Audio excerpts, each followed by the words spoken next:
नमस्कार वहाला विद्यार्थी मित्रों, विषय हिंदी कक्षा 4 द्वितीय सत्रनी अंदर आपणे आज पाठ 5 जेनु नाम छे धम्मक धम्मक आता हाथी।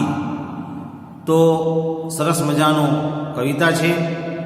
हाथी जे आपणे जोयेलुं छे, तो हाथी विषे सरस मजानु आ कविता छे। 5 धम्मक धम्मक आता हाथी।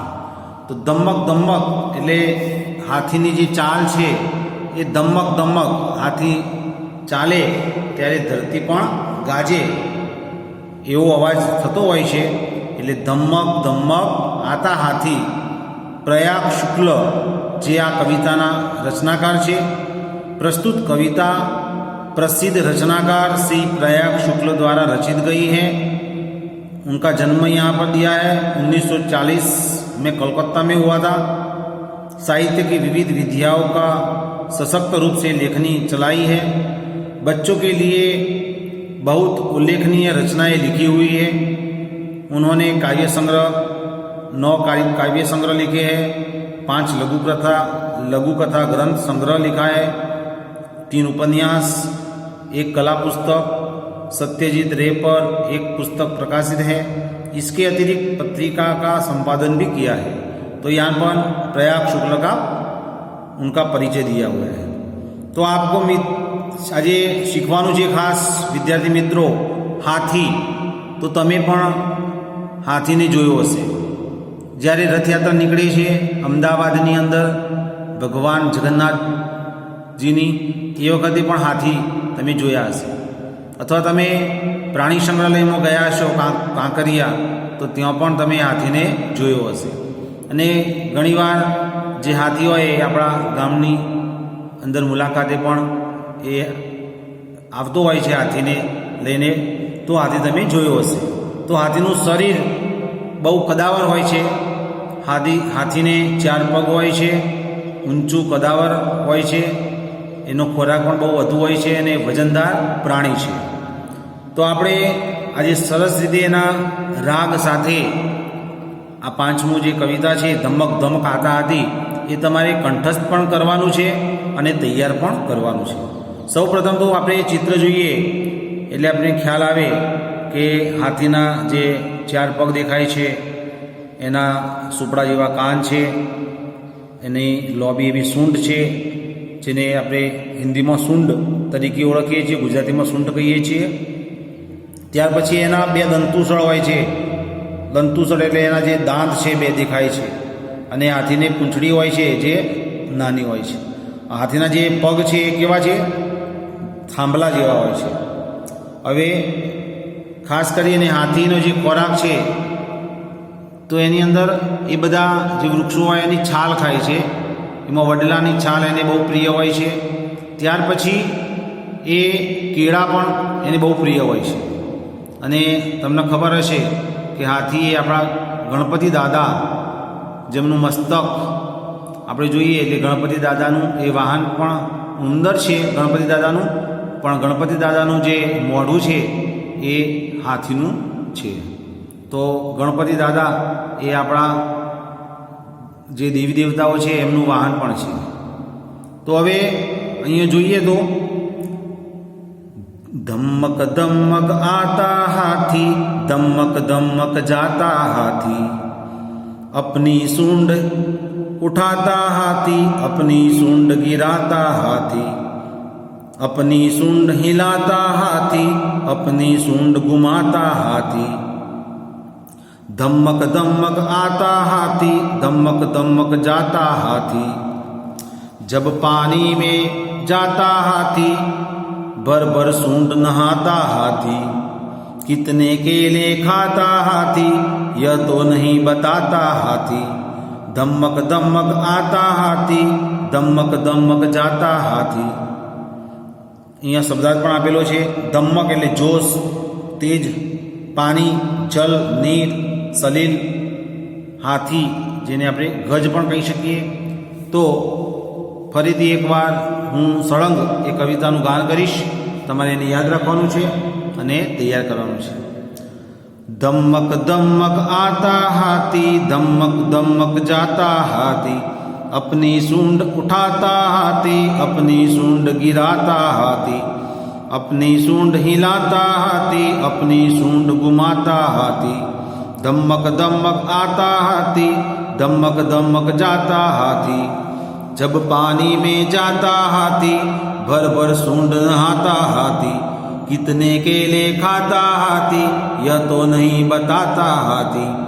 धम्मक धम्मक आता हाथी, धम्मक धम्मक जाता हाथी। तो आ रीते एनु समझવાનો प्रयत्न करिए। एनु भावार्थ कवितानो छे। तो तेज गतिथी आवे छे हाथी, तेज गतिथी जाय छे हाथी, अपनी सूंड उठाता हाथी એટલે પોતાની સૂંઢને ઊંચી કરે છે, अपनी सूंड गिराता हाथी પોતાની સૂંઢ નીચી પણ કરે છે, अपनी सूंड हिलाता हाथी પોતાની સૂંઢને હલાવે છે, अपनी सूंड घुमाता हाथी અને હાથી પોતાની સૂંઢને ગોળ ગોળ ફેરવે છે। ધમક ધમક આતા હાથી, ધમક ધમક જાતા હાથી, તેજ ગતિથી હાથી આવે છે, તેજ ગતિથી જાય છે। તો અહીંયા તમે જોઈ શકો છો કે પોતાની સૂંઢને ઉપર કરે છે, નીચે કરે છે અને પાણીમાં ખૂબ મોજ કરે છે। ત્યાર પછી જબ પાણી મેં જાતા હાથી, તો જ્યારે હાથી પાણીમાં જાય છે, ભર ભર સૂંડ નહાતા હાથી, ત્યારે પોતાની સૂંઢમાં ખૂબ પાણી ભરી અને સ્નાન કરે છે, નાય છે। કિતને કેલે ખાતા હાથી, યહ તો નહીં બતાતા હાથી, તો હાથીનું કોઈ ગણતરી છે નહીં। હાથીને તમે જેટલા પણ કેળા આપો એ બધા કેળા એ ખાઈ જાય છે। ધમક ધમક આતા હાથી, ધમક ધમક જાતા હાથી, તેજ ગતિથી હાથી આવે છે, તેજ ગતિથી હાથી જાય છે। તો આ રીતે તમારે તૈયાર કરવાનું છે। હવે એના અભ્યાસ વિશે જોઈએ તો कविता का अभिनय के साथ गान कीजिए। तो तमारे घरे आने अभिनय साथे तमारे ये तैयार करवानुं छे, कंठस्थ करवानुं छे अने अभिनय आवड़े तो पण करवानुं छे। प्रश्न 2, सूचना के अनुसार अभिनय कीजिए। रोना, हंसना, पटाखे छोड़ना, कपड़े धोना। तो अभिनय तमारे तमारी मम्मी पप्पानी सामे अभिनय घरे करवानो छे। रोवानो अभिनय करवानो छे, हसवानो करवानो छे, फटाकड़ा फोड़ता होय एनो करवानो छे, कपड़ा धोता होय एनो तमारे अभिनय करवानो छे, घरे करवानो छे। प्रश्न 3, पढ़िए और समझिए। उठाना तो गिराना, आना तो जाना, छोटा बड़ा, ऊंचा नीचा, पकड़ना छोड़ना। ब, ऊपर दिए गए विलोम शब्दों पर आधारित वाक्य बनाइए। जैसे गिरे हुए को उठाना चाहिए, हमें किसी को गिराना नहीं चाहिए। तो तमारे आ जे विलोम शब्द था, विरोधी शब्द, एनो आ रीते वाक्यनी रचना करवानी छे। प्रश्न 4, चित्र के आधार पर कहानी कहिए। तो यहाँ पर जे आपणे समझता था कि जे चालाक ससलू गुजराती में वार्ता आवती थी ए ज वार्ता है अने ए वार्ता तमारे पूर्ण करवानी छे। तो तमारी मम्मी पप्पानी मदद पण लई शकाय अने आ चित्रना आधारे तमारे ए कहानी कहीए एटले तमारे कहेवानी छे। तो तमने हूँ टूंकमां कहूँ तो कि एक जंगल हतुं, तो कि एक जंगल था, उस जंगल में एक खरगोश भी रहता था। यहाँ पर कई अन्य पशु पक्षी प्राणियाँ जो पशु पक्षी है वो रहते थे, लेकिन उस जंगल में एक शेर था जो जंगल का राजा था। वह सब पशुओं को मारता, कई पशुओं को एक दिन में वह मारकर अपना खाना वह खाता था। सभी जो पशु थे वो इस संकट से छूटना चाहते थे और जो एक दिन में कई जो पशु की जान निकल जाती थी, तो इसके लिए सभी पशु ने जंगल में इकट्ठे हुए और उन्होंने जंगल के शेर को भी वहाँ बुलाया और वह उनसे प्रार्थना करने लगे कि आप एक दिन में कई निर्दोष पशुओं की आप हत्या करते हो। आपको जितना भी खाना चाहिए इनके लिए हम रोज एक एक पशु हम आपके पास आ जाएंगे और आप उनको खाना, ऐसा तय करते हैं। और शेर भी उनकी जो पशुओं की बात वो मानता है, लेकिन वह कहता है कि जो अगर तुम मेरे खाने के वक्त पर सही वक्त पर नहीं आए तो मैं उस दिन एक साथ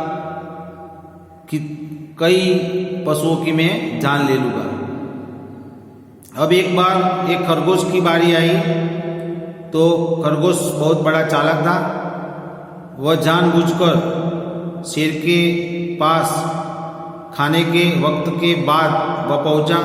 शेर तो क्रोध से बहुत परेशान था, अत्यंत क्रोधित हो गया और इसके बाद वह धीरे धीरे वो खरगोश उस शेर के पास जाता है। तब शेर गुस्से से उसको कहता है, क्यों इतनी देरी कर दी? तब खरगोश कहता है कि राजा जी, इस जंगल में एक और भी शेर मुझे मिला था, वो कहता था कि मैं तुझे खा जाऊंगा, तो इस जंगल का राजा तो मैं हूँ। तब शेर को बड़ा और गुस्सा आया। वह खरगोश से कहने लगा, कहाँ है, मुझे बताओ। तो जब वो खरगोश उनको एक कुएं के पास ले जाता है और कहता है कि इसमें छुपा बैठा है। तो शेर उस कुएं में देखता है तो उनका प्रतिबिंब जो कुएं में पानी था उसमें पड़ता है। वह मान जाता है कि यहाँ पर बैठा हुआ है। शेर गर्जना करता है तो उनका जो आवाज़ वहाँ से बड़ी आवाज़ बाहर निकलती है, मैं तुझे खा जाऊंगा। और इस तरह जो शेर है वो बिना समझे उन पर टूट पड़ता है और जो शेर है वह कुएं में पड़ता है और उनकी मृत्यु हो जाती है। और इस छोटे से खरगोश के कारण कई निर्दोष पशु पक्षी जंगल में आराम से रह सकते हैं। तो इस तरह आपको यह कहानी आपको कहनी है आपके माता पिता को। स्वाध्याय है प्रश्न एक, प्रश्नों के उत्तर दीजिए। हाथी किस तरह से आता है? नहाने के लिए हाथी सूंड में क्या भरता है? हाथी क्या खाकर बताता नहीं है? हाथी पानी कहाँ डालता है और क्यों? तो आपको मालूम है हाथी दमक दमक आता है, दमक दमक जाता है। नहाने के लिए हाथी सूंड में पानी भरता है। हाथी केले खाकर बताता नहीं है। हाथी पानी अपने सिर पर डालता है, अपने शरीर पर डालता है क्योंकि वह नहाना चाहता है। यहाँ पर चित्र है, उन पर आपको रंग पूर्ण करने हैं। तो इस तरह यह आपका जो 5वां पाठ है वो पूर्ण होता है। तो आपको अच्छी तरह उसको तैयार करना है। अस्तु।